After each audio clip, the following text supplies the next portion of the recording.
Six six, মেয়েদের team জিতবে মনে হয়। হাততালি দাও ওদের জন্য। এর পরের গন্তব্য বিশাখাপট্টনম। তুমি জাহাজে করে যাও। ম্যাডাম, কালেক্টর সাহেব এসেছেন। নমস্কার স্যার। আরে আরে ঠিক আছে, আপনি বসুন প্লিজ, বসুন না। না, না, ঠিক চলুন আছে। চলুন, যান আপনারা, বাইরে যান প্লিজ। আপনি বসুন, পড়ান আপনি, প্লিজ বসুন, কন্টিনিউ আচ্ছা কন্টিনিউ। স্যার। আপনারা এখানেই দাঁড়ান, বসুন আপনি। গীতা রানী, খুবই স্ট্রিক্ট আপনি। আপনার স্কুলের ব্যাপারে আমার কাছে একগুচ্ছ অভিযোগ জমা পড়েছে। ডিপার্টমেন্ট কিন্তু আপনাকে সাসপেন্ড করতে চায়। বড় অফিসারদের মেসেজ এসেছিল, তাই আমি নিজেই দেখতে চলে এলাম। আপনি ফাইল চেক করতে চান? আমি আনিয়ে দেব।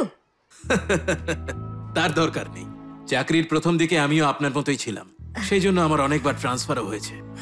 এখন ক্লান্ত লাগে। লাঞ্চ করে যাবেন? সেটার টাকাও তো আমাকে নিজের পকেট থেকেই দিতে হবে। থাক, বাদ দিন, আমি টিফিন নিয়েই এসেছি। নিজের খেয়াল রাখবেন।